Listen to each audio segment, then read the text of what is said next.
Hola mi gente, buenos días. Es viernes 22 de la semana aquella, la semana del reingreso. Poco a poco creía uno, pero no ha sido poco a poco nada. Eso es mentira, está todo el mundo buscando la forma. Así que nosotros les queremos recomendar en medio de eso que lo hagamos de las mejores maneras, y aquí temprano para ayudarlos en ese proceso estamos todos juntos. Nelson Rodríguez, Pablo Macchini y una servidora, Adis Burgos. Equipazo, ¿cómo están ustedes?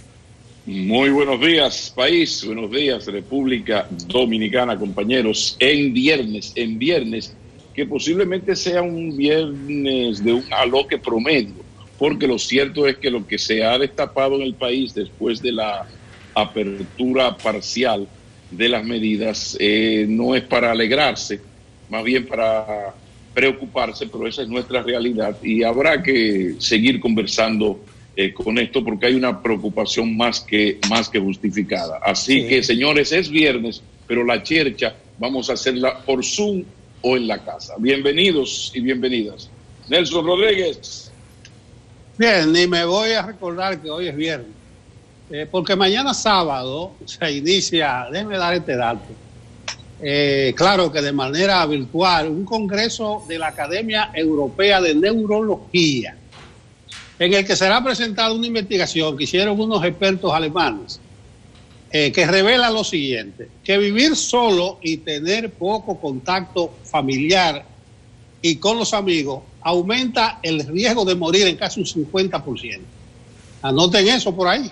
Eso a propósito de palabras como confinamiento, cuarentena, distanciamiento social.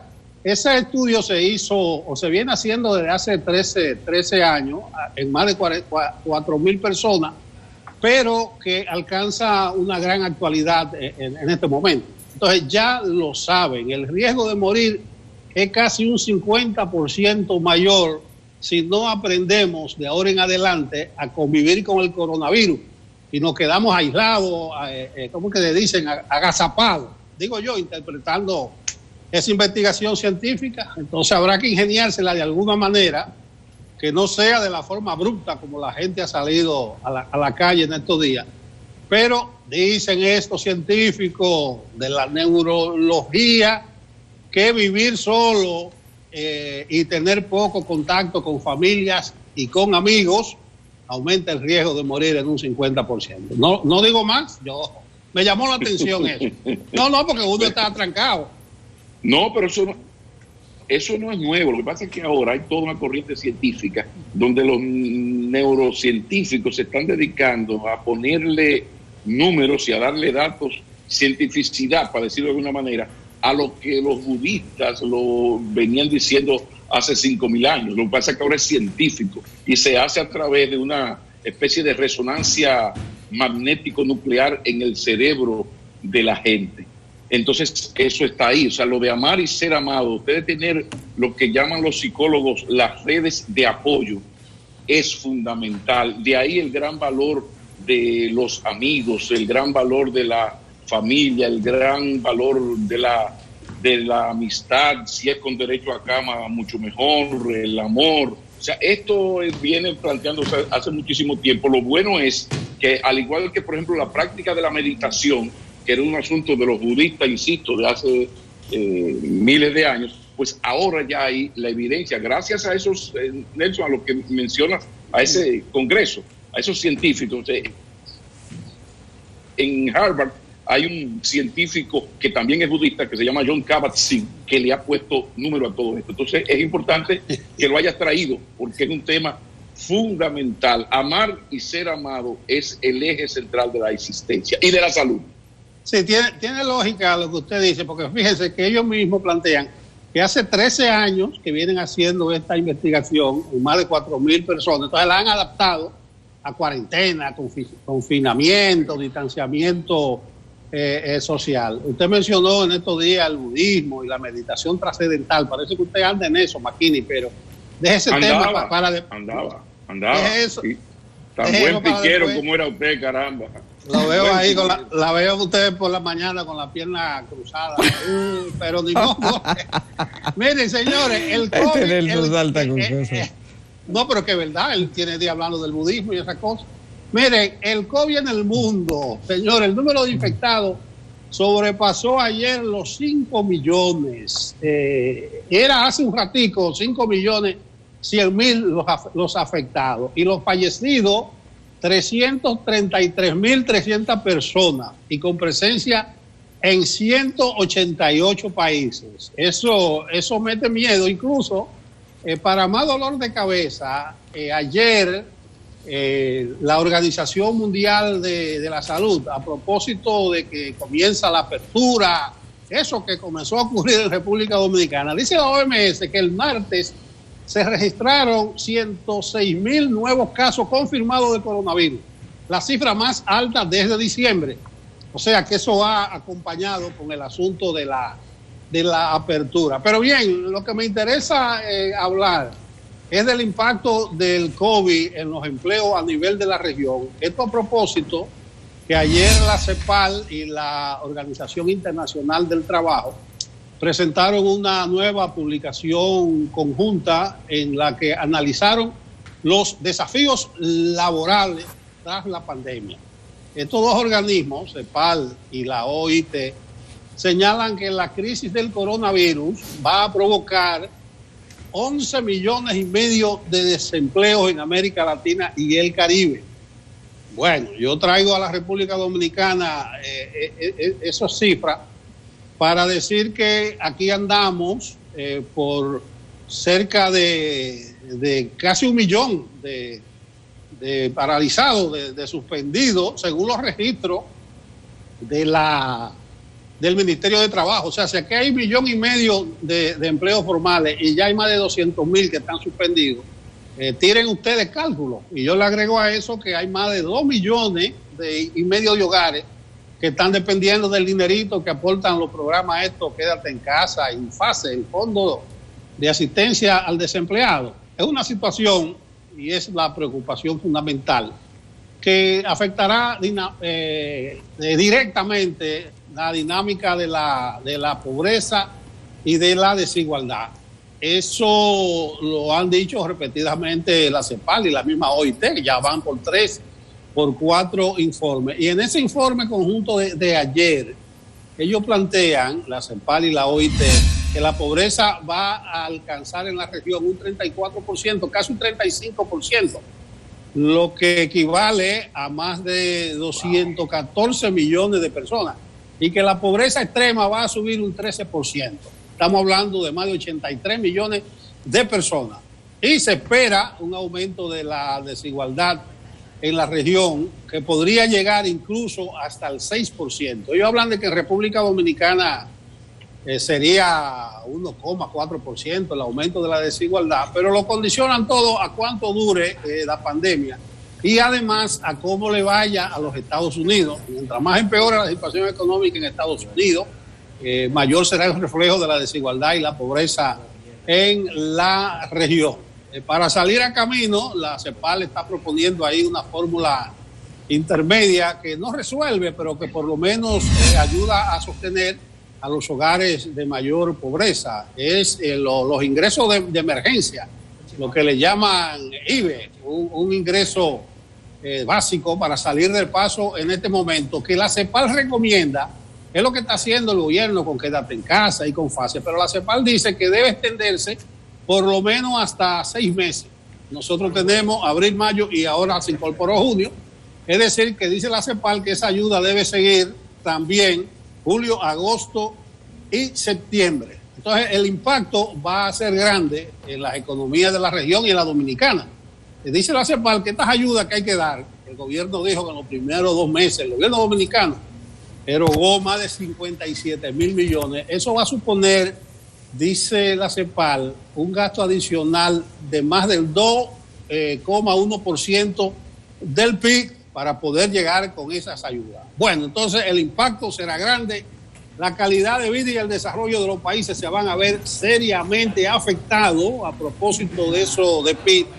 Y aquí termino. Ayer hablábamos, Adis y yo, con Henry Santos, el jefe de gabinete del Ministerio de Educación, sobre lo que va a implicar la caída del PIB este año en el sistema educativo. Imagínense, si nos llevamos de la CEPAL y el PIB en República Dominicana, el Producto Interno Bruto caiga en más de un 2%. ¿A cuánto va a ascender el famoso 4% para la educación en el 2021? Entonces, desde todo punto de vista, habrá un gran retroceso para el sistema educativo dominicano, que es la piedra angular para el desarrollo de los pueblos, además de que habrá un retroceso en todos los órdenes, que el coronavirus nos encuentre confesado el día que vaya a terminar. Mackenzie.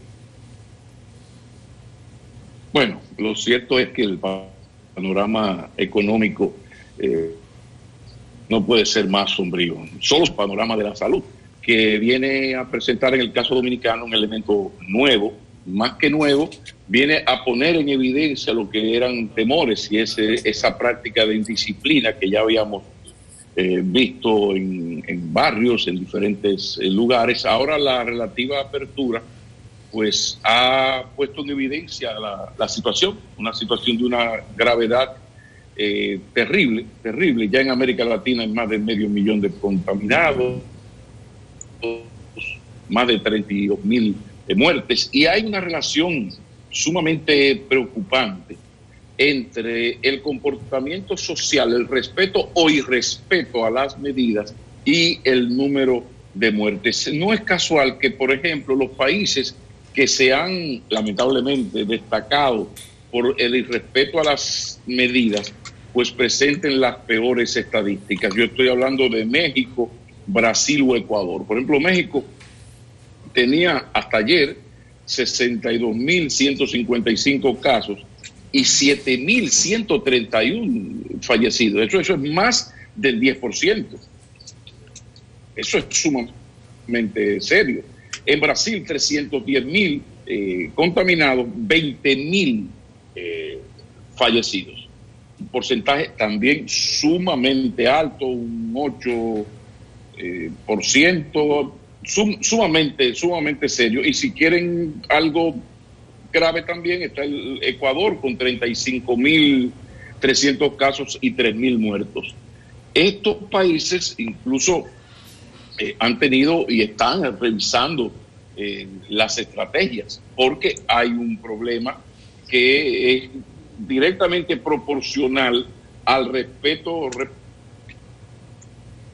o irrespeto de las medidas. En el caso dominicano se inició la apertura en la vida social y sobre todo económica. Las razones económicas tú las acabas de plantear, Nelson. Es más que evidente el problema económico que tenemos, sobre todo después que el país en los últimos 10, 12 años habíamos dado un salto y habíamos sido hasta reconocidos por el gran avance en la disminución de la pobreza y sobre todo en la pobreza extrema. O sea, nosotros tenemos un liderazgo regional en lograr en el porcentaje de reducción de la pobreza. Pues eso, como se dice popularmente, muy posiblemente se vaya al cachimbo en los próximos años. Y eso es sumamente grave y eso debe suponer todo un cambio en la estrategia, en los planes de quien gane las próximas elecciones. Que por cierto ya terminaron los 5 candidatos y sus partidos de presentar los programas de gobierno. Pero aquí el año 2021 tiene que ser el año del relanzamiento económico y del relanzamiento del sector salud, porque creo que tenemos que andarle rápido a esta parte seria que es lo de la incapacidad del Estado para darse a respetar en cuanto a medidas que se toman no para hacerse el gracioso, sino para salvar vidas. Lo que hemos visto del miércoles para acá, y ya habíamos visto en algunos barrios, cuando la policía iba y desbarataba la chercha de la calle, los muchachos entonces se llevaron la chercha para las azoteas de las casas, y ustedes ven en algunos barrios el juidero que se armaba. Entonces, pero ven acá, que estas escenas, ¿de dónde vienen? Porque estas no son escenas de la UAS en la lucha revolucionaria de los 70,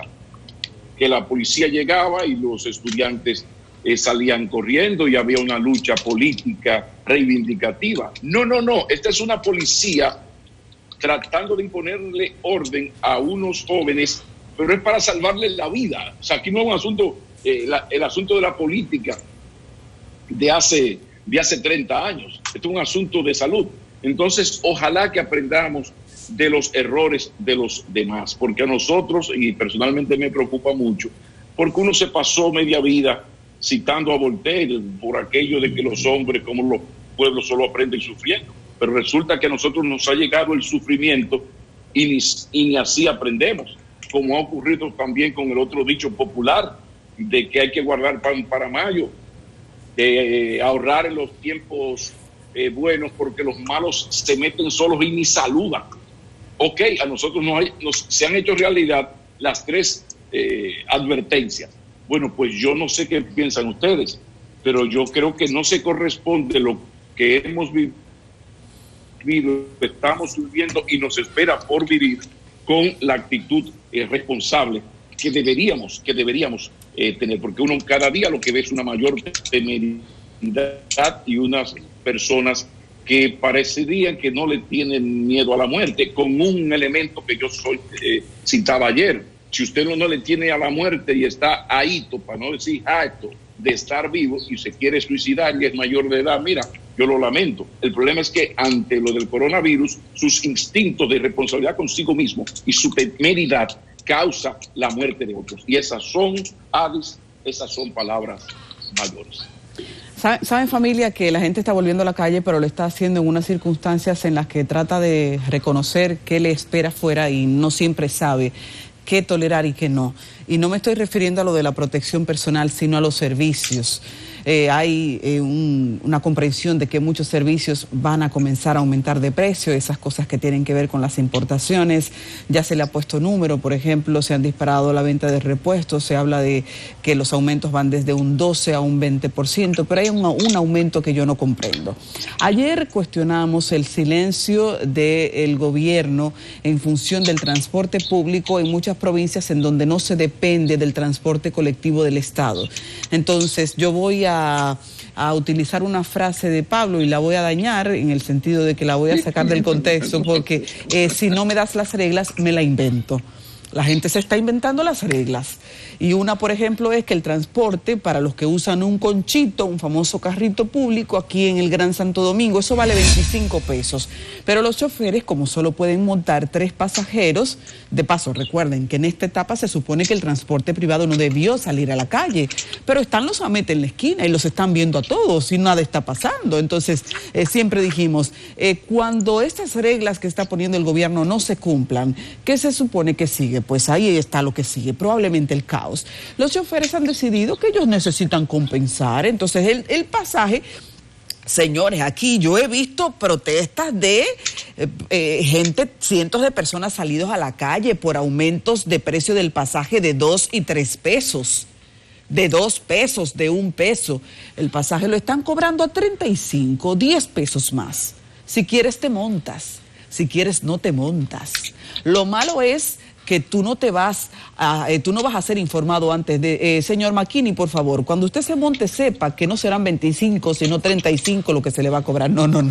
Usted se va a sorprender y se va a enterar ahí montado, a mitad del camino, rumbo al trabajo, el trabajo que usted no quiere perder. Entonces, todo eso es parte de lo que se supone tiene que conversarse como sociedad, porque si no das las reglas, la gente se las va a inventar. Y es de muy mal gusto esto. La gente está manejando menos dinero, la gente necesita ir al trabajo, pero eso también los encuentra con los bolsillos vacíos. Parte 1. Parte 2. Señores, con el tema de las tarjetas Solidaridad, hay que tener mucho cuidado porque recuerden que es una temporada de supervivencia y en esa supervivencia también están los delincuentes. Hay ahora una ola de clonación de tarjetas Solidaridad, así como lo hacen con las tarjetas de crédito, que de repente tú pasabas una tarjeta de crédito por un negocio y la banda magnética te la robaban. Entonces eso está pasando. Se ha identificado que hay un negocio millonario. Con solo el apresamiento de 2 personas han identificado que 1,5 millones de pesos se perdieron. del Estado. Si esas personas estaban, yo suponiendo que estamos hablando de asignaciones de 4.000 pesos, estamos hablando de que esas dos personas engañaron a 375 personas. Hay ahora mismo 12 establecimientos cerrados de las redes de abastecimiento que podían recibir a quienes compran con la tarjeta Solidaridad, pero este es un momento en que con el costo que eso tiene para el país, con la gente del otro lado del campamento esperando eso con tanta necesidad, no podemos permitir eso. Así que yo quiero saludar que se identificara esa mafia. La han identificado, esa es una gran cosa. Ahora es, ¿cuántas otras mafias pueden estar por ahí vivas pululando? ¿Y cuántos negocios se están prestando a eso? Porque el cierre de los negocios significa que no fue solo el clonador de tarjeta el que estaba involucrado. De alguna manera un negocio permitió que tú llegaras a donde mí y compraras sin tú tener ese plástico en la mano. Solo con un código, con una cuestión que no pasaba el filtro de la seguridad. Entonces, primero saludar que actuaron rápido. Significa que las comisiones de alto nivel que están bregando con esto han sido astutas. Segundo, tenga cuidado con su tarjeta. De la mano del negociante a la otra. Hay que ver ahora si el gobierno consigue un segundo método, aunque todo esto va muy rápido. Si el gobierno... ¿Qué métodos de seguridad se le agregan a esto del uso de las tarjetas? Porque ya sabemos que pueden ser clonadas. Número uno. Número dos, como en ese mismo ámbito, como la gente a veces no tiene el plástico, sino que está consultando vía internet si su cédula aplica o no, ahora tenga cuidado que por ahí pueden andar otros bemoles. Si usted ve que su tarjeta o su código, su cédula estaba activada y este mes de repente no tiene la asignación de fondos, alebréquese, porque pudo haber sido clonada y por eso no tiene el crédito. Informe a las autoridades de inmediato y eso va a recibir un seguimiento, porque esto que estoy ahora mismo informando deja muy claro que se le está dando seguimiento. Y me gustó eso, por eso lo destaco. Sí, ¿quieres decir algo sobre el asunto, Pablo? Sí, no, que es que son unas mafias que ya se hizo parte del trabajo. La otra parte es lo del régimen de consecuencias. Ok, te cerré el negocio, te apresé. Ahora, ¿qué le va a pasar al que entró teniendo su negocio en esa mafia? O sea, el mensaje tiene que ser enviado a la sociedad y cada vez la situación es peor, porque lo que acabas de decir del transporte público es grave por dos cosas. El transporte público no está autorizado a circular y está circulando, lo acabas de decir, y yo lo he visto, frente a los AMET. La joven que me ayuda a mí aquí en la casa, en los asuntos domésticos, yo 1 o 2 veces a la semana voy y la busco a su casa. El día antes de ayer me dijo, no, yo me voy en carro. Digo, ¿en cuál carro? Por aquí no hay onza. No, ellos están circulando, don Pablo. Entonces, el problema es que están circulando frente a los AMET sin autorización. Y ya, mucho, rayándolo demasiado, es que además aumentan ilegalmente el precio. Las autoridades, bien, gracias. Es la maldición de un coronavirus en tiempos de campaña electoral. Pablo Nelson, ustedes son testigos. Señores, nosotros hemos cubierto aquí protestas de semanas por aumentos de pasaje de 2 pesos. De 2 pesos. Aumentaron 10 pesos. De repente, ¿en qué momento? Nelson, ¿vas a decir algo? Perdón, te interrumpí. No, voy a hablar de tu tarjeta y terminar algo con Bolsonaro. Termina la idea. Ok, sí, tengo una más. Hay una discusión con el mercado y es que la gente llegó a su negocio, la gente quiere abrir, la gente necesita ponerse al día y comienza a ver las cuentas. Pero mira esto, la factura eléctrica.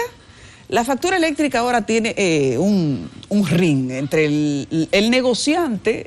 Yo pienso que la gente que está en su casa también verá lo mismo, pero tal vez no se atreve todavía a entrar en la discusión. A mí me llegó la factura eléctrica, me aumentó a mí personalmente en un 400%. Yo no sé si eso tiene que ver con que haya gente en la casa, si se dispare así. Lo estoy diciendo de burla, se supone que estar en la casa no puede aumentar la factura en un 400%, por Dios. Entonces, los negocios cerrados encontraron la factura igual que cuando lo tenían abierto y algunos dicen que hasta más. Aquí hemos presentado la noticia, ayer presentamos la última. Hemos abordado a la Superintendencia de Electricidad. La Superintendencia de Electricidad dice, no, eso es mentira. Eso es mentira. Aquí desde el 2012 no se aplica ningún aumento a la tarifa eléctrica, tenemos lo mismo. Entonces, yo no, perdón el ejemplo por nefasto, pero eso es como el hombre aquel que usted lo encuentra pecando cuernos. Y usted lo está viendo y él que no. Entonces la factura está ahí y la gente dicen que no, que eso es mentira, que no aumentó nada. Y yo, pues, esto es de loco. La factura en la mano, mira lo que el negocio estaba cerrado y llegó igualito, más caro que antes. Que no, que eso es mentira. Oh, ¿y qué es esto, señores? ¿Quién es ahora, por favor, el mediador de esto que estamos viviendo con las EDES? Yo no sé, honestamente me quedo en el no sé. No, lo que pasa es que hay una diferencia. Dice la superintendencia que lo que no ha aumentado es el precio por kilo consumido. No, eso está desde 2011 así. O sea, tanto vale 10 pesos, tanto 20 pesos. Eso es lo que se refiere. Lo otro lo que te llega ahí de lo que tú consumiste. Pero el negocio cerrado no pudo consumir lo mismo, por Dios. Bueno, o sea, habrá que ver. Viene siendo un abuso desde cualquier punto de vista, porque tú hablas 400%, la mayoría de denuncias que veo están así. Entonces, en este momento de apuro, de restricciones, de constreñimiento, que no me venga, debieron aguantar ellos su factura y asumir cualquier tipo de costo, las famosas EDE, principalmente EDE. Lo que iba a decir sobre la tarjeta es que tal vez el asunto es más grave, porque estamos hablando de lo que tiene la tarjeta física, que serían unas 830,000 personas, pero recuerden que ya con el programa Quédate en Casa, Progresando con Solidaridad, subió a 1,5 millones de hogares. Es decir, que hay cerca de 700,000 personas que están cobrando solo con su cédula.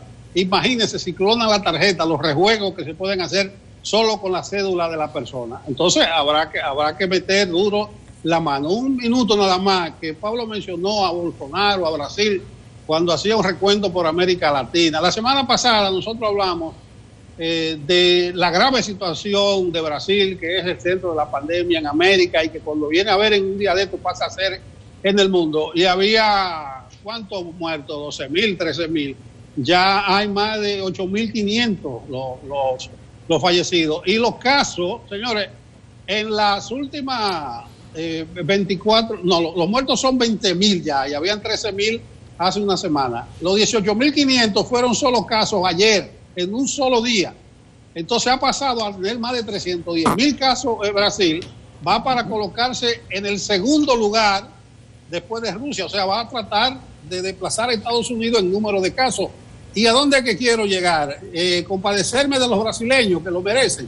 No, el gobernante que tienen, señores, un indolente absurdo. Todavía él en esta semana está diciendo que el coronavirus es una gripecita, pero ya la situación ha llegado a extremo que él está convocando a los 27 gobernadores para una teleconferencia a ver cómo se tramitan las ayudas en Brasil. Eso tiene a Bolsonaro con un pie fuera del poder. Si no cae ahora, hay una solicitud de todos los partidos, grupos de profesionales, sociedad civil, para que lo enjuicien políticamente, porque él no está sano del juicio. Si no cae Bolsonaro ahora con esta crisis, no es verdad que va a poder seguir. Lo mismo le va a pasar a Donald Trump. Donald Trump, con su comportamiento errático, él ganaba seguro en noviembre, ya eso no está seguro. Entonces, ¿a dónde voy? Va a depender el futuro de muchos gobernantes, de muchos gobiernos, cómo manejen esta crisis. Aquí lo hemos dicho en el programa. A Gonzalo Castillo le va a ir bien de acuerdo a cómo maneja el gobierno la crisis. Entonces yo creo que el desempeño que vaya a tener Gonzalo en julio, el desempeño electoral, va a depender y no está exento de cómo maneje Danilo esta crisis. Entonces son muchos los gobiernos que se están tambaleando, algunos que van a caer por el manejo de sus gobernantes de esta crisis. Sigo entonces en el tenor de que de terapia estamos. Invitemos al terapeuta. Nuestro psiquiatra de cabecera, José Miguel Gómez, que ya está ahí en el turno al bate. En breve estamos entonces con él. Vamos a una pausa. Continuamos en Enfoque Matinal desde CLN para ustedes y recibimos a José Miguel Gómez y Montero. Hablemos de salud mental en tiempos de coronavirus. Muy buenos días, mi directo. Buenos días. Buenos días, gusto de escucharlo y de verle de esta forma.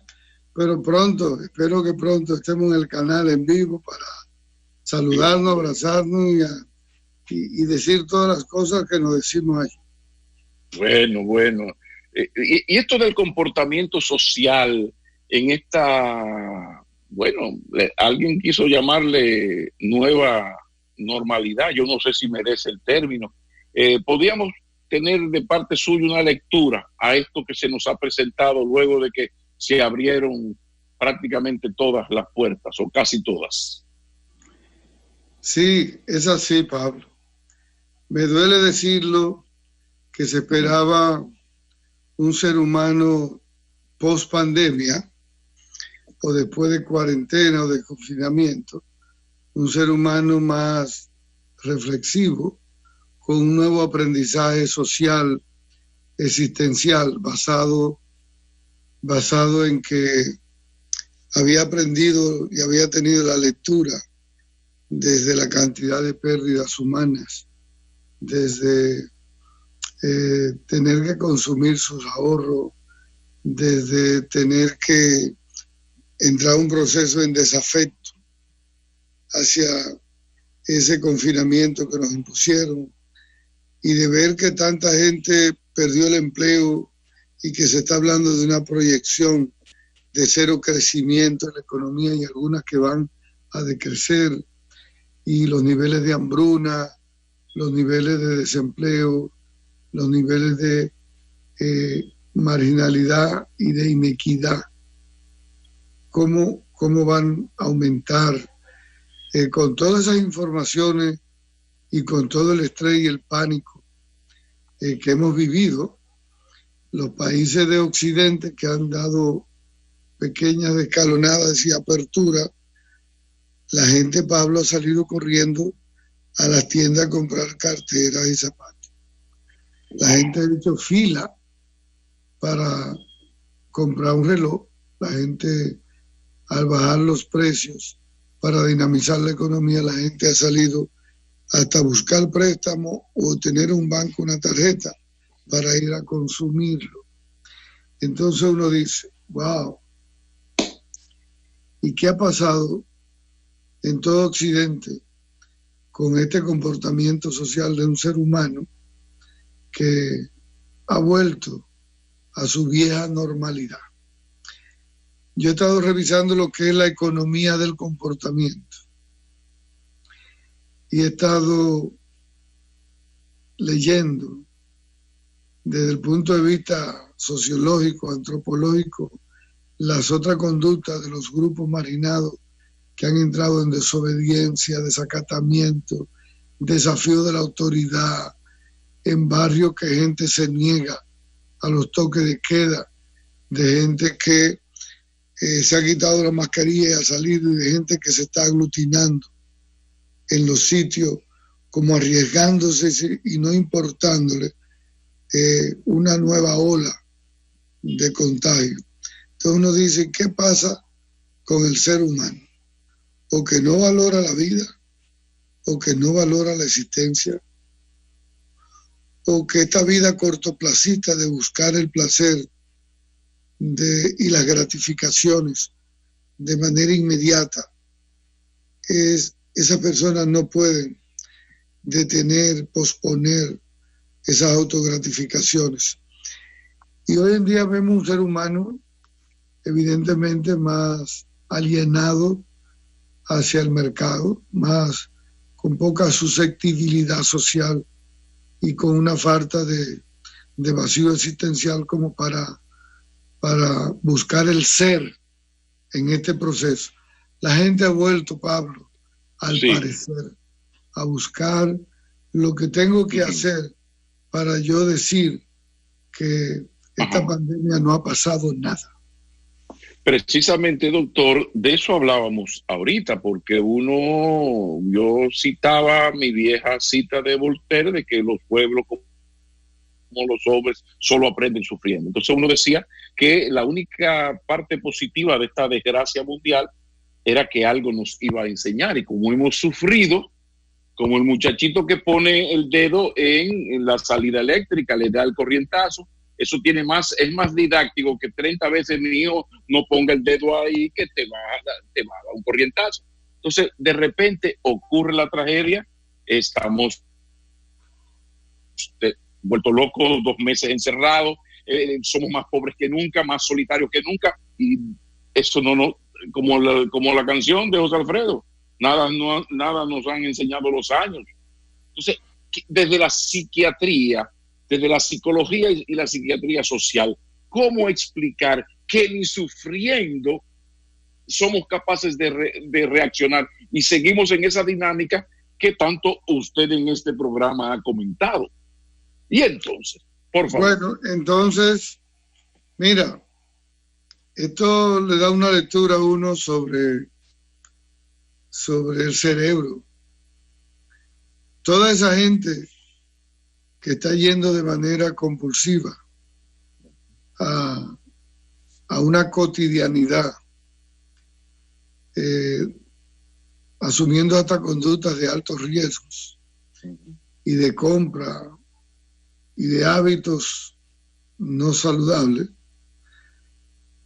uno se da cuenta que hay una gran cantidad de personas que le han condicionado su cerebro y que han respondido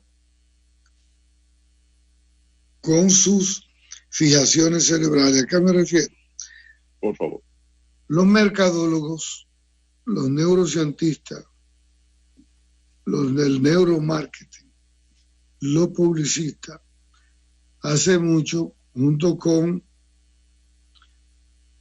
médicos y psicólogos sociales y estrategia del consumo, hace mucho que se descubrió que el cerebro tiene unas neuronas espejos que a través de ella la gente fija los conceptos y los estímulos perceptivos desde fuera, cuando los graba y los sostiene en el hipocampo donde está la memoria y estimula mucho el núcleo accumbens, una estructura del cerebro que es la que más produce dopamina y endorfina, y la dopamina es el químico que tiene que ver con el placer. Es quien te dice, compra, come, haz cosas. Entonces, cuando uno ve que la parte de la corteza prefrontal, donde está la parte discriminativa, la parte adulta, la parte para dirigir la conducta de forma discriminada y sabia, midiendo los riesgos y las consecuencias, esa es la parte que le dice a un ser humano la diferencia entre una cosa y la otra. Entonces, cuando esta pandemia ha pasado y está y va a vivir por mucho tiempo, y la gente ha vuelto a la cotidianidad con la dopamina, con los estímulos cerebrales, con sus neuronas espejo, a hacer cosas, uno se da cuenta de aquello que decían los sabios, es decir, cómo los cerebros de las personas se condicionan, Pablo, de una forma tal que pasan acontecimientos que deberían cambiar o modificar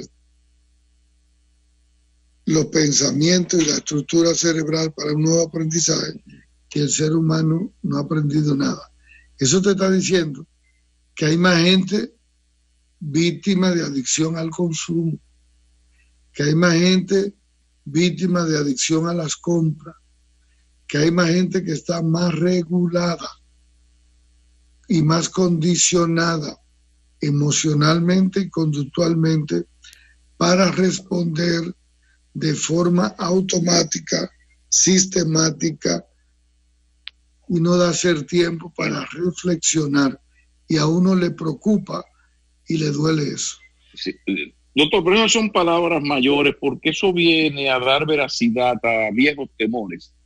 Antes de que los medios de comunicación tuvieran la oportunidad, la importancia que tienen, incluso se le llamó al siglo, se decía, bueno, el siglo XXI va a ser el siglo de los medios de comunicación, la importancia fundamental de la comunicación, y ahora póngale ahí las nuevas tecnologías.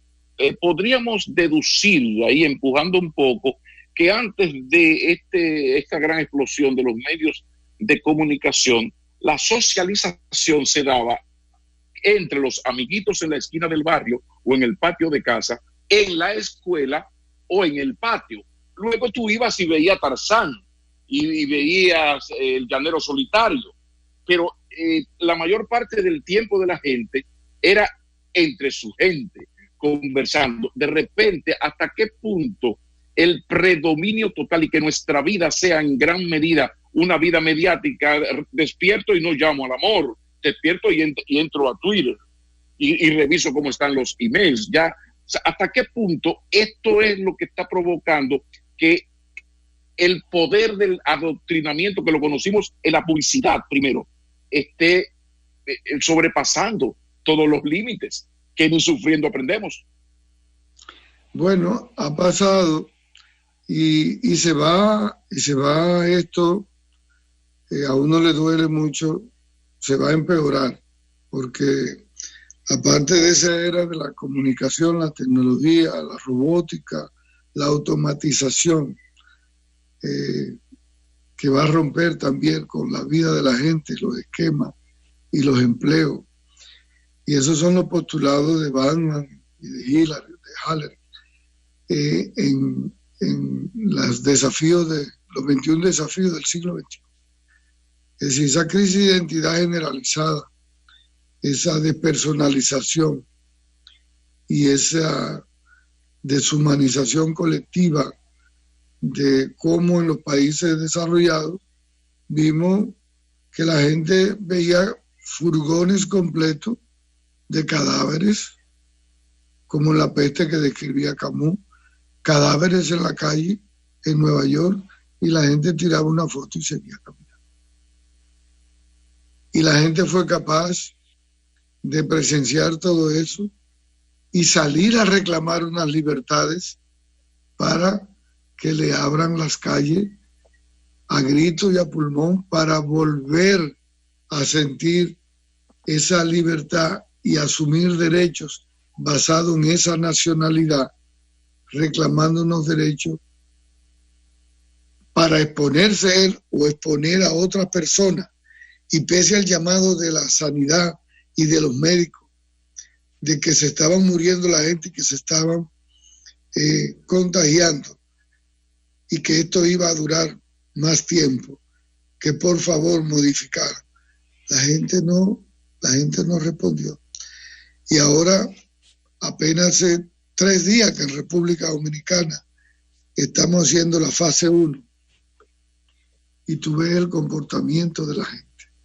Entonces uno dice que parece que ni la pandemia, ni la guerra, ni las crisis van a parar al ser humano contagiado de esta posmodernidad y de esta economía que parecía blindada, y de una sanidad a nivel mundial, que nos ha dicho que el mercado, ni el mundo financiero, ni la economía, ni el mundo posmoderno le interesa la inversión en salud, le interesa la inversión en el bienestar social, en el blindamiento de una economía para responder a la gran mayoría. Ahora se ha visto qué tan pobres son en Occidente, en los países desarrollados, qué tan pobre y tan frágil era Estados Unidos y todo el resto del mundo, que tenía esa crisis sanitaria, donde una falta de médico y de equipo y de falta de respuesta. Entonces, yo pienso que el desafío es que los líderes mundiales, que los grupos se den cuenta de esa fragilidad, y que los hacedores de políticas públicas cambien los discursos, y los tecnócratas que hacen la política fría piensen en esa colectividad. Yo pienso que si algo debió de decir y de enseñarnos a todos esta pandemia, era para reflexionar diferente, era para hoy tener programas y discursos de visión diferente, y que estamos aquí a la vuelta de unas elecciones, y he visto que todo el mundo ha llevado programas, pero nadie, ni la sociedad civil ha demandado a esos políticos, el 5% en salud es obligatorio del Producto Interno Bruto. Mantener el C4 en educación. ¿Y qué vamos a hacer con las respuestas sociales? Porque también hemos visto la gran fragilidad y las hambrunas que van a venir y cómo esa diferenciación de inequidades, Pablo, va a crecer en el mundo y en República Dominicana. Entonces, ¿cuáles son las atenuantes? De eso que quiero que estemos hablando. Lo que pasa es que estamos en una situación difícil porque nos habíamos pasado la vida pronosticando que un gran trauma podría salvarnos. Dentro del dolor de un gran trauma podría salvarnos. Aquí un sector de la iglesia, unos militares antipatria y un sector recalcitrante de los empresarios le dieron un golpe de estado a Juan Bosch y tembló la tierra en el 65. Y a partir de septiembre del 65, aquí ni borracho ni loco se le atreve ni a embajada, ni a empresario, ni a militar vuelto loco a hablar de golpe de estado. Más nunca. Es decir, se aprendió la lección de ese golpe de estado a don Juan, y la batalla del Puente Duarte es el símbolo de eso. Bueno, pues mire, llevemos ese caso a esta situación actual. Pasó un abril 65, esto es un abril 65, y aquí seguimos igual. Lo que nos lleva entonces, como padre, viene la pregunta: ¿qué yo puedo hacer para que mi hijo no sea tan esclavo de ese adoctrinamiento terrible que van a dar el fortalecimiento de esos pareceres que van a dar los medios de comunicación? Como padre, ¿qué yo puedo hacer con el carajito mío que va subiendo, la muchachita? ¿Qué se puede hacer como padres? Mira, yo pienso que la responsabilidad de nosotros, de esta generación, es explicar, es conversar, es producir una discusión, tanto dentro de nuestras familias. Yo espero que lo hagan las universidades, que hagan paneles en las escuelas de psicología, de sociología, de economía, de antropología, de filosofía, que se hagan muchos encuentros, simposios, talleres, seminarios, para discutir esto que tú y yo de forma brillante estamos hablando hoy, porque, Pablo, si el ser humano no discute, no reflexiona, no hace una articulación de juicio crítico a esta sociedad, a este comportamiento social de unos y de otros, y esta falta de obediencia y de responsabilidad social, si no hay esa reflexión y no hay esa discusión y no hay esa parada para tener una mirada diferente, una percepción diferente, evidentemente que lo que tú estás diciendo de ese comportamiento, entonces es poco lo que vamos a aprender, y desgraciadamente el mercado sí sabe lo que tiene que hacer, sí sabe el mundo financiero, sí sabe las grandes corporaciones, la comunicación, la vida automatización, sí saben lo que tienen que hacer. Pero el ser humano,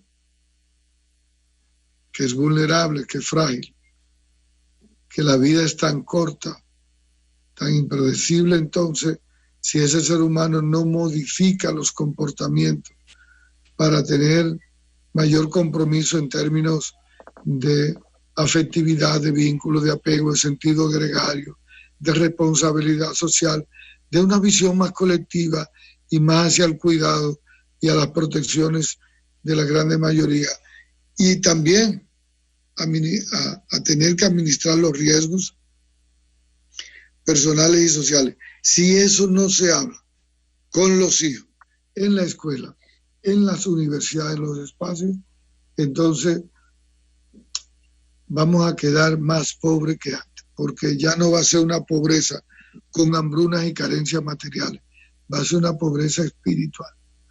Y cuando la pobreza espiritual, cuando hay prótesis en el espíritu, entonces perdimos todo.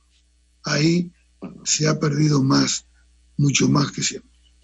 Pero quizás gran parte del problema, mi doctor, tiene que ver con esto de que los malos están llenos de certezas y los buenos estamos llenos de dudas, significación de criterios de hacia dónde debemos caminar. Pero ese mundo publicitario, por ejemplo, ¿no? Ese poder político imperial dominante, sí sabe lo que tiene que hacer y lo hace muy bien. Por eso nos enseñan, por ejemplo, un sistema social económico donde todo se sustenta en el consumismo y donde veníamos de ser para tener, que era muy grave. Para yo ser, debo tener. Pero de ahí pasamos a que no bastaba no basta con que yo tenga. Yo además debo aparentar. Entonces, para colmo vienen estos medios de comunicación que nos amplifican y nos convierten en protagonistas a todos. Antes los artistas se presentaban y tú sabías de la vida, ahora no. Bueno, porque estamos en el hedonismo, estamos en el consumo, estamos en la vida likes, estamos en el mundo desechable, estamos en la cultura de la prisa, estamos en la vivir por lo tangible para mostrar el éxito, y por eso es que la gente, con todo el problema que has tenido, la gente ha salido a dar una demostración de fuerza, pero no hacia el ser, sino hacia el parecer. Y lógicamente uno lo está viendo con la gran presencia de buscar legitimidad a ese cuerpo humano y a esa vida humana a través de las redes sociales, de cómo la gente está subiendo de todo a través del Facebook y a través de Instagram, de Twitter, a través de lo que sea, para decir qué está haciendo y qué lo está haciendo bien. Entonces uno se da cuenta que la gente está saliendo ya a barretar a los gimnasios, a buscar la belleza, a la adoración y a la adulación del cuerpo, la vida narcisista, la vida de cortoplacista, de querer tener más placer y ser conquistado por el placer.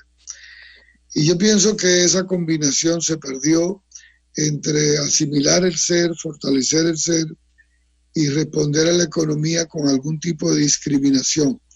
Ahora yo sé que la gente debería tener mayor tendencia en esta crisis a buscar cómo va a producir más, cómo va a ahorrar más, cómo va a gastar menos, cómo se va a enfocar y va a priorizar su economía, su autonomía, cómo se va a blindar más, cómo va a funcionar en la vida más ligero y más simple, cómo se va a buscar de vivir más con la afectividad, el apego, el gregarismo, el colectivismo, cómo se va a cuidar más la salud mental, porque la nueva pandemia que viene son los trastornos de salud mental, la gran cantidad de depresión, de suicidio, de estrés, de angustia, de estrés postraumático, de consumo, de adicciones.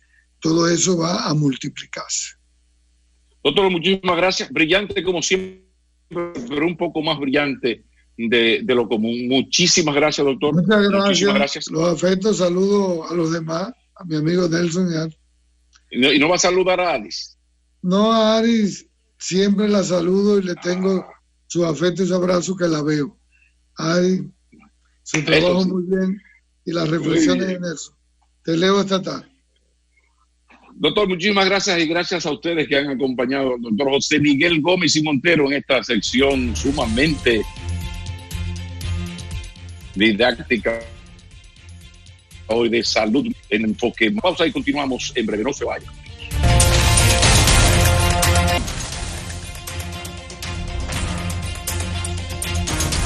El Ministerio de Cultura y la Dirección General de la Feria del Libro anunciaron ayer la celebración de la Feria Internacional del Libro y la Cultura de manera virtual. El evento ha sido denominado la Feria desde casa. Para ofrecernos detalles de esta versión en línea, tenemos con nosotros a Ruth Herrera. Ella es la directora general de la Feria del Libro. Buenos días, Ruth. Buenos días, Nelson. Mucho gusto de verte y de saludarte. Estoy encantada con toda esa biblioteca que tienes detrás de ti. Estás muy a tono con nuestra feria del libro. Ahí están los libros. Pues muy bien, efectivamente. Nosotros... Bueno, explícanos el objetivo de esta iniciativa y cómo está estructurada esta feria del libro desde casa, una novedad, una innovación. Bueno, vamos a decir que el COVID y el coronavirus nos han llevado a esta innovación, como también lo ha hecho en muchas otras áreas de la vida cultural y económica y política de los pueblos, ¿no? De los países. Entonces, nosotros definimos y decidimos que como Ministerio de Cultura, y en mi caso Dirección de la Feria del Libro, podíamos y queríamos incorporarnos a dar una oferta, una propuesta para todos los seguidores de las ferias del libro, una propuesta cultural de una serie de actividades. Es un asunto de un llamado a no perder ese hilo de la celebración de las ferias, lo cual es sumamente importante. O sea, que no se diga, bueno, por un virus, por una pandemia, no se celebró la feria, cuando hay la posibilidad de hacerlo. Entonces, la feria va por estas plataformas digitales, la misma que estamos utilizando nosotros ahora por Zoom, por ejemplo, y también se va a transmitir por el Facebook Live y también por el canal de YouTube. Todo esto a partir de las redes del Ministerio de Cultura, que se llaman Mi Cultura RD. O sea, esa es como la dirección, el enganche para que las personas puedan seguirnos. Pero todas esas informaciones, ese detalle, quiero decir, se va a dar cuando el programa lo saquemos de manera más formal. Efectivamente, ayer circuló una nota que salió en los diferentes medios. La feria se va a estar celebrando desde el 28 de mayo, esto es la semana que viene, hasta esto es jueves, hasta el domingo 7 de junio. Vamos a cubrir durante esos 10 días un grupo de actividades. No van a ser actividades tantas como en la feria normal que se celebra en físico, al aire libre. Vamos a estar teniendo 2 y 3 actividades por día. Y efectivamente en horarios vespertinos, a 5, 6 y 7 de la noche. Para que la gente, bueno, ya va a estar en su casa, obviamente sigue el toque de queda durante esos días. Y la gente, y además, no solamente por el toque de queda, sino porque muchas personas su vida la están realizando desde casa.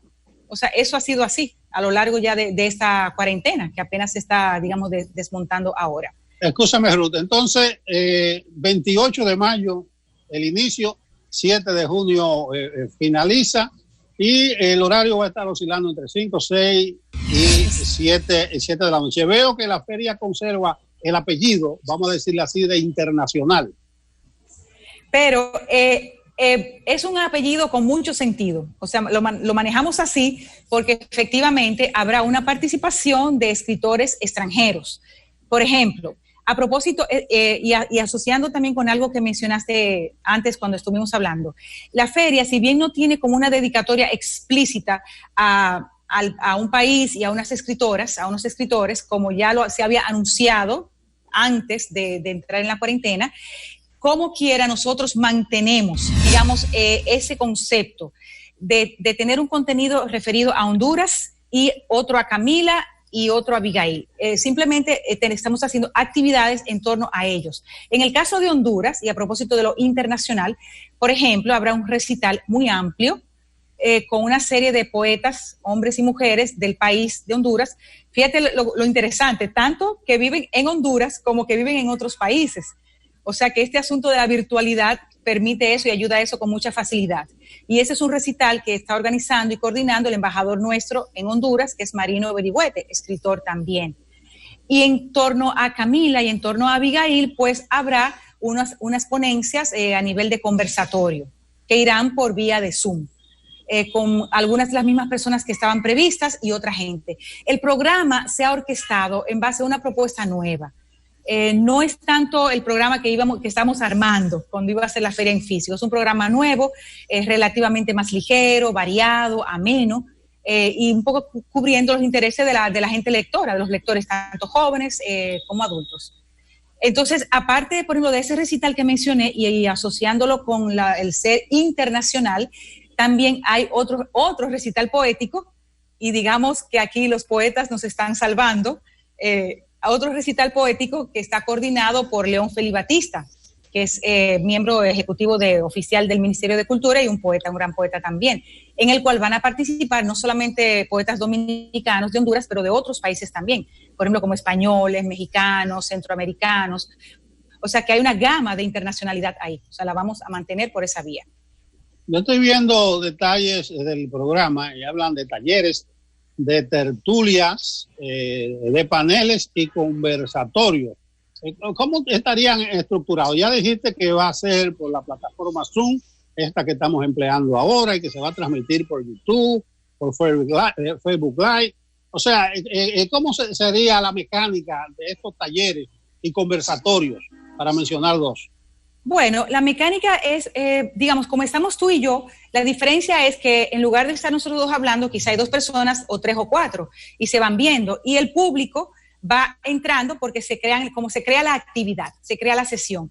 Ahora, por supuesto, ¿qué es el punto clave aquí? Al público hay que llevarle dónde tiene que entrar, o sea, como decir el link, o sea, dónde tiene que entrarse, dónde tiene que acercarse.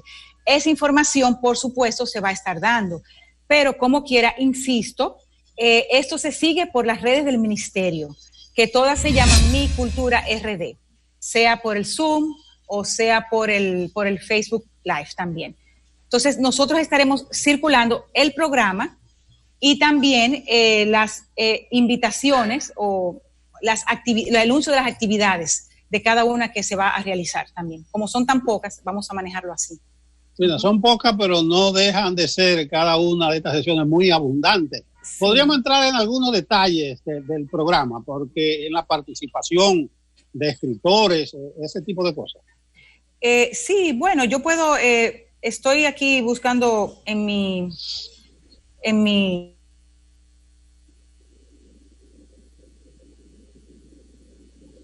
Sí, me sigues, Ruth. Bueno, yo puedo sí, yo te estoy siguiendo. Por ejemplo, el jueves 28.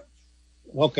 El jueves 28, ¿me escuchas? Sí, esa es la inauguración el 28. Sí, ahí abre, pero ese día tenemos 2 actividades. Por ejemplo, hay una tertulia sobre la literatura y los startups, una mirada al futuro. O sea, también hemos querido darle como ese sentido de proyección de este momento que lo entendemos como un momento de cierta transición o de cambios, que incluso pueden ser cambios personales, pero de uso de la tecnología e incluso cambios hasta en la manera de relacionarnos, ¿no? Que es lo que estamos viviendo. Entonces, eso va a estar a cargo de un grupo de lectores y lectoras organizado que ha participado en las ferias anteriores. Luego tenemos, por ejemplo, al poeta Basilio Beliar, que va a ser una pequeña charla de qué leer después de la cuarentena. Entonces, es lo que digo, todo está ambientado a todo.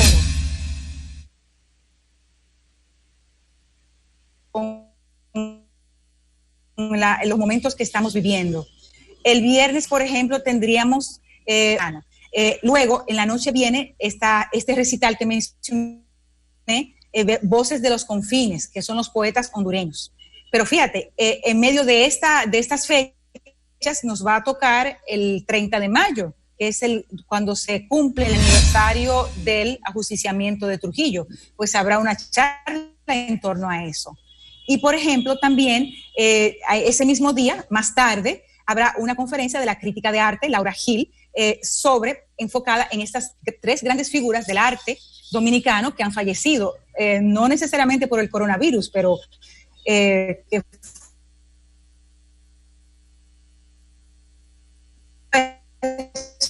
fueron Iván Tobar, Jorge Severino y el artístico. Entonces, ella, por ejemplo. Entonces, el domingo, pues tenemos una actividad en torno a Camila Enríquez Ureña, un acercamiento a su vida y obra. Y ese mismo día, más tarde, a propósito de Honduras, un gran intelectual y poeta también de Honduras, Rolando Catán, va a charlar sobre las montañas azules, un panorama de la literatura hondureña.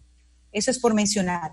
Pero luego tenemos una actividad, por ejemplo, entrando ya al lunes, sobre cine. Pero en este caso, la participación de GECINE va en torno a la preservación y puesta en valor del patrimonio audiovisual nacional.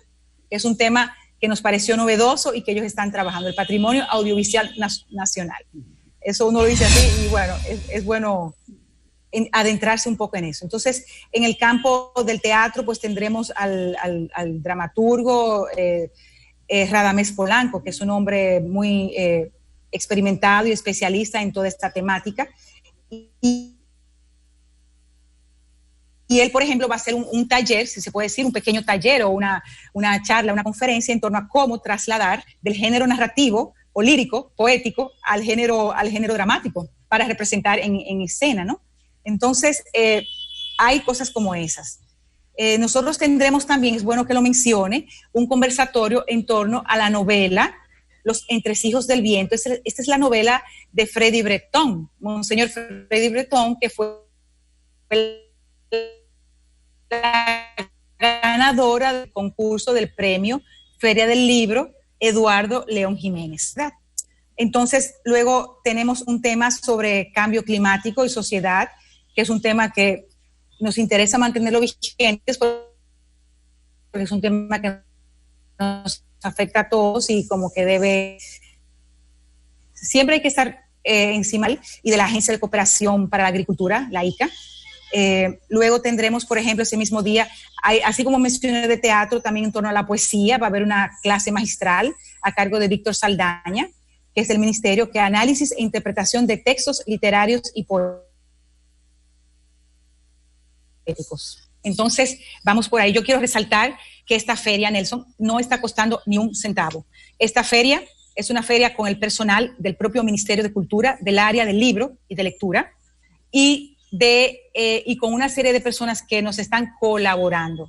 Muchos son lectores, hay escritores también, hay gestores culturales, y eso es muy importante subrayarlo, porque alguna gente pensará, bueno, van a hacer un evento en medio de cuánto costará eso, o qué dinero se está dedicando a eso. Pues no, debe todo el mundo saber que no hay ni un solo centavo del Ministerio, del Estado, dedicado a esta feria. Porque En todo caso no importaría, se trata del libro. A propósito del libro, sin ánimo de sacarte del programa y del anuncio de la feria virtual, sí. La versión 23 estaba prevista comenzar precisamente el día del libro, el 23 de abril. Yo leí una nota amplia del ministerio hablando del libro y parece que el libro y la lectura también van a ser muy afectados por el coronavirus. ¿Qué tú podrías decirnos de eso? ¿Habrá un retroceso, Ruth? ¿La gente va a leer menos pese a que está en su casa? Háblanos algo del libro. Bueno, la reflexión y la perspectiva en ese sentido es que la lectura no va a retroceder. El consumo de libros en cuanto a tenerlos no retrocedería porque la gente lee lo que tiene en la casa y la gente puede, la gente que tiene sus dispositivos puede descargar libros. Hay muchos libros, bueno, obviamente hay libros que se compran, pero hay montones de bibliotecas que han puesto a disposición el libro digital. Entonces, ciertamente y sin duda, y no solamente en nuestro país, todo el tema de la pandemia ha golpeado muy fuertemente al sector de las librerías, muy, muy fuertemente. O sea, eso no se puede decir otra cosa ni se puede ocultar, porque se ha detenido el flujo del público a esos sitios. Pero además, por ejemplo, en nuestro país no se celebró la feria. Y la feria es un momento en que los libreros, muchos de ellos, van ahí como a tener un momento alto en su negocio, en sus ventas. Y efectivamente eso no pudo ocurrir este año. Yo debo decir dos cositas interesantes e importantes. Con relación a los libreros, nosotros vamos a integrarlos en la mayor medida posible a la feria virtual. ¿De qué manera? Ellos se les va a estar contactando. Apenas estamos empezando en ese proceso, por si acaso alguien lo escucha, no diga, bueno, yo no sé nada, a mí no me han dicho nada. Estamos empezando en ese proceso de contactarlos para preguntarles si quieren integrarse. Entonces tendrían que decirnos su nombre, sus teléfonos, sus correos electrónicos, si tienen algún espacio online virtual como de consultar sus fondos y además, sobre todo, decirnos cuál va a ser su oferta. Su oferta tanto en descuentos y su oferta en tanto si tienen algún tipo de libros que quieran promocionar especialmente con descuentos. Entonces, esa información de manera sucinta nosotros las vamos a recoger y vamos a crear una especie de directorio, si se quiere, una relación que también vamos a subir a las redes del ministerio, durante estos días de la feria, pero también es una información que podrá quedarse online, o sea, para consulta posterior. Y luego ya las personas se acercan a las librerías tal cual, o se conectan, o sea, lo llaman por teléfono o escriben un correo, y luego las librerías deben responderles y atenderles sus preguntas o sus solicitudes. Esperamos que eso funcione. Sabemos de otros países que tal cual ha funcionado. Por ejemplo, en Bogotá, en la Feria de Bogotá, que es una gran feria, así mismo se hizo. En el caso, por ejemplo, de Barcelona, los libreros son muy, muy activos y proactivos y también se manejaron así. Incluso, si llegamos a leer en el caso de Barcelona, cuando empezó como a abrirse, pues hacían citas para recibir a los clientes. O sea, iban dejando, porque las librerías son pequeñas, ¿no? Entonces, dejaban de entrar de uno en uno. Entonces, es posible que aquí el esquema sea algo parecido, me supongo, pero otras librerías podrán hacer delivery, o sea, entregas a domicilio. Eso se irá definiendo también, pero la información la vamos a estar dando. Y el otro dato que te quiero dar, y es sumamente importante, y a todos quienes nos están viendo, es que como ministerio también tenemos una colección de libros bajo las que ha ido publicando a lo largo de los años la Editora Nacional. Ahí hay muchos libros dominicanos importantes. Entonces, todos los libros de la Editora Nacional que estén digitalizados se van a poner a disposición en línea, o sea, de manera virtual, para que las personas puedan descargarlos. Yo creo que... Sí, no, termina la idea, Ruth. Quiero, o sea, lo estoy como anunciando aquí, porque la verdad, en la nota de prensa que salió o que circuló ayer, eso no se dijo, pero lo quiero decir así, porque eso lo hemos definido y tiene obviamente el visto bueno del ministerio, y creo que es un aporte muy importante, porque, repito, la colección es muy valiosa, cubre muchos escritores dominicanos, de los de antes, o sea, de los tradicionales clásicos, pero también hay autores más recientes, y todo lo que esté digitalizado va a estar a disposición del público para que lo descargue y lo guarde. A propósito de promover la lectura, o sea que estaremos en esa tónica también. Bueno, muy, muy valiosas informaciones. Estoy viendo a Camila Enrique, a Abigail Mejía, a Honduras presente. Parece que esta Feria Internacional del Libro virtual va a sustituir la número 23 que estaba prevista para la última semana de abril y principio de mayo. Ojalá que quede registrado así en la historia. Ruth, vamos a rebobinar un poco, fecha de inicio de la feria, plataforma en que va a ser transmitida, etcétera. La feria virtual, la Feria Internacional Virtual del Libro y la Cultura, va a estar celebrándose desde el jueves 28 de mayo, la semana que viene, hasta el domingo 7 de junio. Va a haber actividades entre las 5 y las 7 de la noche, de entre 5, 6, 7, bueno, y terminarán a las 8. Y estaremos en las plataformas Zoom, en Facebook Live y en YouTube. Todas las plataformas y redes del Ministerio de Cultura, que se llama Mi Cultura RD. Por ahí es donde se va a seguir. Y habrá, una serie de actividades, ya como hemos ido mencionando, actividades diversas, ¿no? De lecturas, de conversatorios, y que van a ser participativos, ¿no? La mayoría de ellas, para que el público pueda también hacer sus preguntas a los que estén exponiendo en esas actividades. Bueno, gracias, Ruth. Ahí están todas las informaciones habidas y por haber de la Feria Internacional del Libro y la Cultura, de manera virtual, denominada la Feria desde Casa. Las gracias a Ruth Herrera, directora general de la Feria del Libro. Gracias, muy buenos días. Gracias. Gracias a ustedes, televidentes. Continuamos con Enfoque Matinal.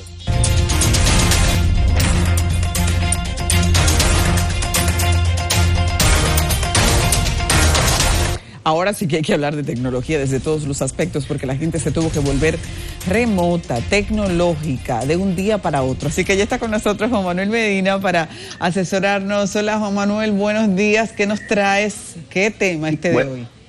Buen día, querida Adis, buen día, amigos televidentes. Exactamente, nos hemos vuelto 100% tecnológicos y la mayoría de las personas que no utilizaban esta herramienta la están utilizando.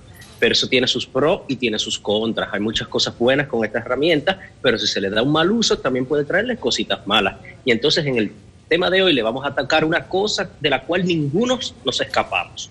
Oye, ¿cuál es el tema de hoy? El sexting. Una de las sexting, así mismo, sexting. Dile a la gente lo que es el sexting, Juan Manuel. Le vamos a decir un poquito más adelante. Déjame armarle esto para que entiendan los demás. Mira, esta es una de las caras del confinamiento. ¿Por qué? A razón de que nosotros estamos hace tiempo encerrados. Pocas personas han salido de sus casas. Tantos jóvenes, adolescentes como adultos, estamos encerrados. Entonces, en este tipo de confinamiento, estas hormonas se alebrecan, este deseo de acercarnos a esa persona especial o simplemente a ese crush, como se le llama, nos permite utilizar estas herramientas para mantener cierto contacto, y ese contacto puede traer algunos inconvenientes. Si tiene alguna pregunta o alguna recomendación, agréguenos en las redes sociales Medina Costa 1 en Instagram y Medina Costa en Twitter. Ahora vamos a decirle algo. Desde el surgimiento de las tecnologías, desde el surgimiento de los teléfonos, de estos teléfonos inteligentes, nosotros los seres humanos hemos intentado acercar a los que están lejos. Y lo hacemos de múltiples maneras, con una llamadita, un mensaje de texto, ahora con un WhatsApp, una foto, un video. Y muchas veces utilizamos asuntos de carácter erótico o sexual. ¿Por qué decimos erótico sexual? Por lo que tú preguntaste. El sexting es un término que viene mezclado de dos palabras inglesas, que son ¿qué? Sex y texting. Sexo y texteo. Entonces, todo esto es un texteo o un mensaje de carácter sexual que tiene que ver con asuntos de mensajes de texto, imágenes fijas o móviles, los videos. Entonces, con este confinamiento nosotros tenemos algunas personas que queremos acercar. La mayoría de nosotros quizás no analizamos realmente el tipo de impacto que puede tener este asunto en nuestras vidas. En estas semanas hemos visto muchos casos de que hay personas que se nos acercan y dicen, bueno, tengo un problema, hubo una persona que le envió un video o una foto y ahí lo está subiendo a las redes sociales, me está creando un problema, un daño moral, me están haciendo bullying. Entonces, este tipo de cosas puede tergiversar en muchas cosas malas, pero si usted sabe cómo hacerlo, quizá puede beneficiarse de las tecnologías. ¿Quiénes practican el sexting? La mayoría de nosotros. Amigos televidentes, yo les pregunto a ustedes, analicen, ¿cuántos de ustedes han tenido texteo o mensajes de carácter sexual? No me lo respondan en público porque quizá el que está alrededor de ustedes se puede dar cuenta. Bueno, normalmente los adultos mayores tratan de aislar este tipo de situación a razón de que están casados, están con sus parejas, saben las repercusiones que puede tener este tipo de cosas. Pero según algunos estudios de la JAMA Pediatrics, establece que entre los adolescentes, o sea, menores de 18 años, esto se está haciendo muy común. 1 de cada 7 jóvenes practica el sexting, o sea, envío de mensajes y videos. Y 1 de cada 4, en este sentido, le envía videos y fotografías a otras personas. ¿Para qué? Para mantener ese tipo de contacto de carácter sexual. Pero esto es un inconveniente grande. ¿Por qué pasa el sexting? Lo primero, por la presión social. Señores, la mayoría de personas entiende que debe de hacer lo que los otros hacen. No, tenga su propia personalidad, no se deje empujar por otras personas, ni tampoco se dejen llevar de lo que le solicitan o lo que le digan otros a través de los medios electrónicos o redes sociales. Adis, hay algo simple. Cuando subimos una información, por ejemplo, como esta, en los medios electrónicos, la mayoría de personas les presta atención, ¿verdad? Pero subimos una, yo metido en la piscina con un traje de baño cortito, y cientos de miles de personas comienzan a comentar, a dar like y a reenviar. ¿Por qué? Porque este tipo de aspecto de carácter sexual o que llama la atención motiva más al morbo, y eso es lo que apasiona a este grupo de masa, ¿verdad? Otro de los motivos que empujan al sexting es la confianza, la discreción de la persona a la cual tú le estás enviando ese tipo de contenido. Recuerden algo, esa persona a la cual tú tienes confianza hoy puede ser tu pareja, pero mañana puede no serlo. Puede ser quizás un enemigo o un contrario. La mayoría de personas que cometen y atacan a otras personas con este tipo de contenido son exnovios, exparejas sentimentales que tienen este tipo de contenido. O vamos a poner un ejemplo simple. Si a usted le roban el celular, ¿qué usted cree que puede pasar? Otro de los motivos que empujan a las personas a tener sexting es el desconocimiento técnico de este tipo de situación. ¿Por qué desconocimiento técnico? Imagínense que ustedes tienen en su celular un paquete de videos de carácter sexual, que quizás hizo un videíto con una exnovia o un exnovio, ¿verdad? O tiene fotografías o textos, mensajes de texto, y se le daña el celular y tiene que llevarlo a reparar. Lo primero que le pide esa persona que lo va a reparar es la contraseña. Déjamelo y dame la contraseña para yo arreglarlo y te avisamos cuando esté listo.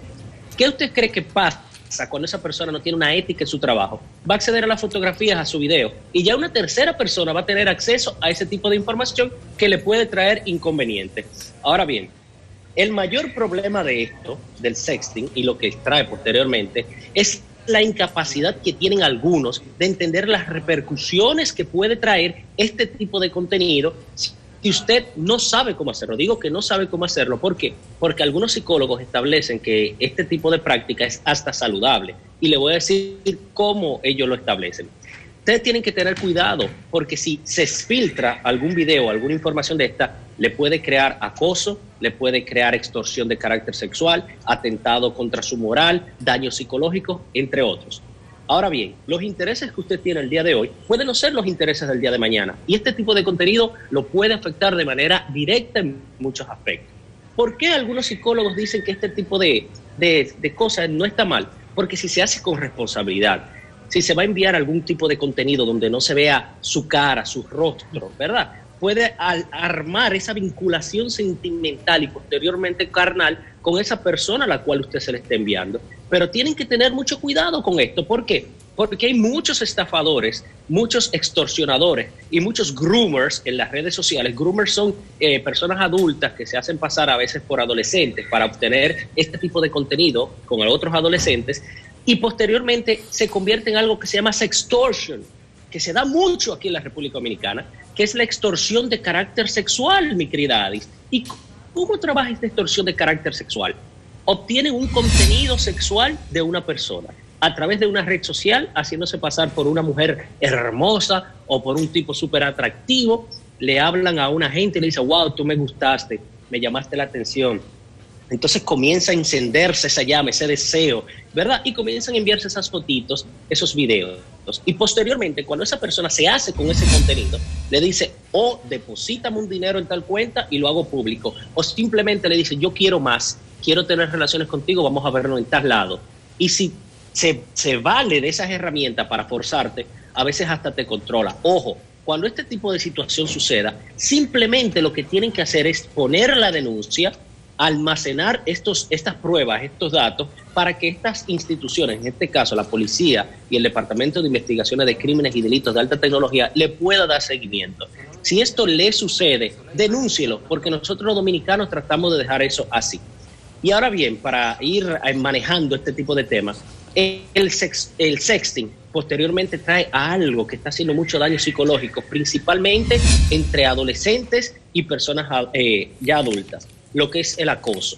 Y el acoso se ataca y se sanciona, al igual que la extorsión.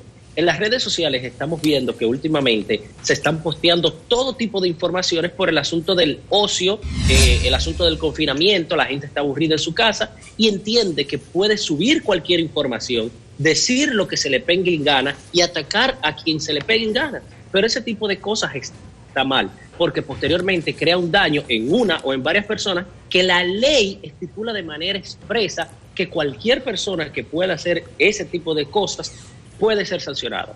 Ahora bien, a través de los medios electrónicos, muchos de nosotros utilizamos estas herramientas para obtener algún beneficio. En la parte del sexting, entiendan algo: cuando usted se comunica con una persona a través de WhatsApp, se presume que eso está encriptado, o sea, de punto a punto, que esa persona no va a enviar esa información, otra persona no va a acceder a ella.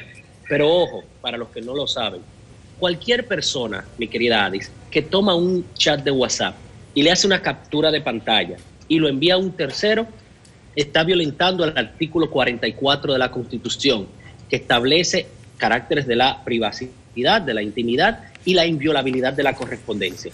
El chat de WhatsApp se reputa como correspondencia electrónica, y cualquier persona que violenta ese carácter de privacidad de correspondencia electrónica puede ser sancionado por ese tipo de situación, mi querida Alice.